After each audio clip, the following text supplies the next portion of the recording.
All right, welcome back to the American Movie Podcast. This is your host, Matthew Benjamin. What's going on, peeps? I just saw Free Fire, and this was a cool show. It sounds super shallow, honestly. It's these gun runners and these gun purchasers, and they meet in this abandoned warehouse.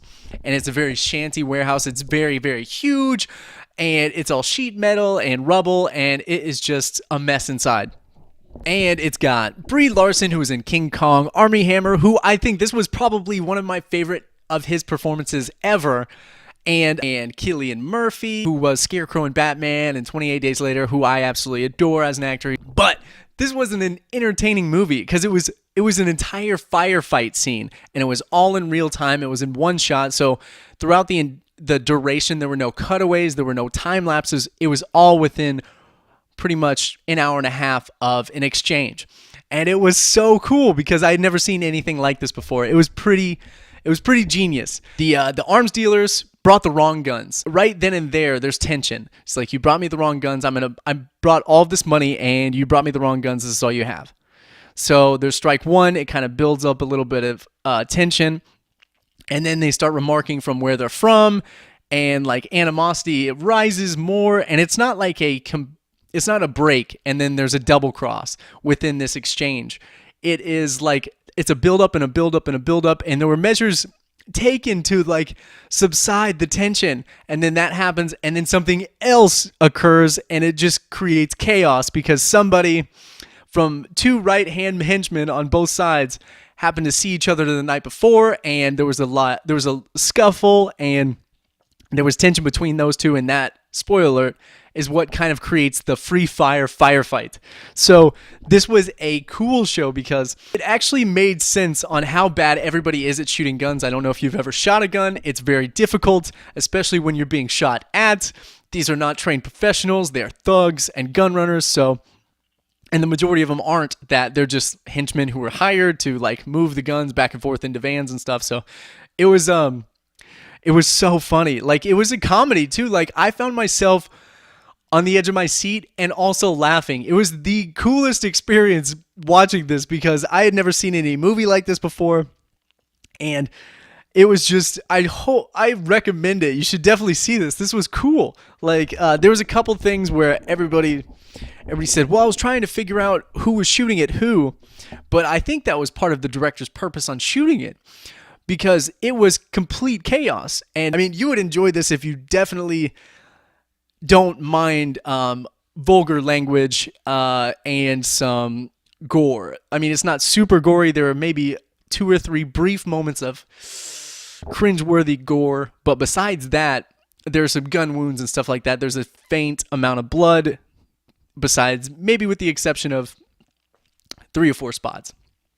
But it was a very short movie, but it was all within one moment, so that was exceptionally cool and what I enjoyed about it. Definitely check this out. It made me like connect with the characters. We're joking with them, and they were joking with each other rather, and it was just a good time to hang out with these guys because the dialogue was fresh. It wasn't like cookie cutter, hey, let's get out of here, or duck, or stuff like that. So it was just actual dialogue that seemed realistic as well. So it was interesting to see. And right when the exchange goes south, everybody pretty much has to hide and lay down next to like concrete slabs and cinder blocks, and some people use giant wire spindles to move around. Like, they roll the wire spindles as they have like their gun, using it as cover to make moves, and it's like everybody's trying to play angles on the opposing teams.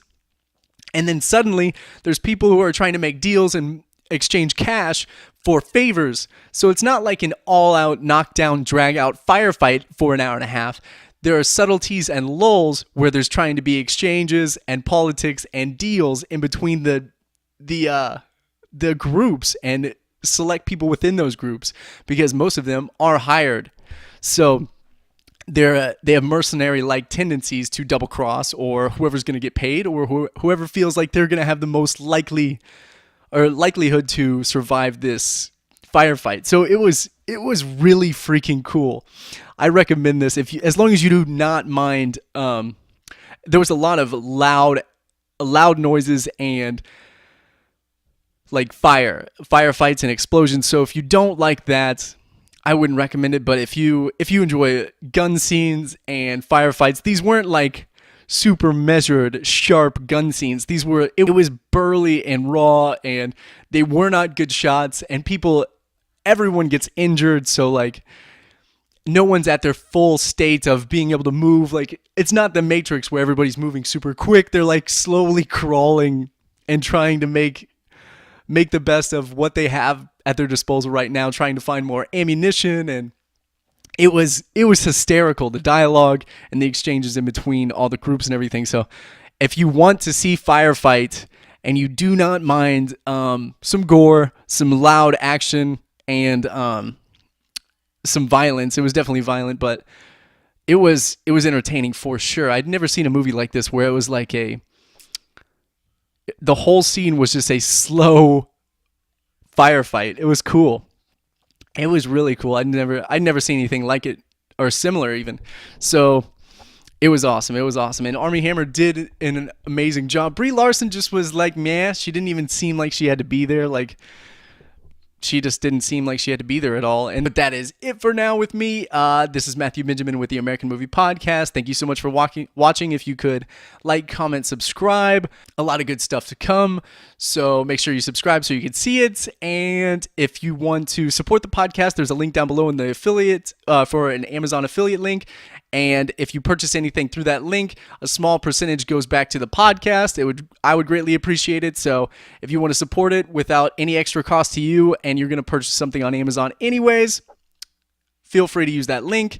Also, there's a link for Onnit. I use Onnit all the time. I recommend it. It has vitamins and supplements and protein bars and protein, and it's just overall good product. So I recommend you check those out if you want. Thank you so much for watching again. I deeply appreciate it. Until next time, bye.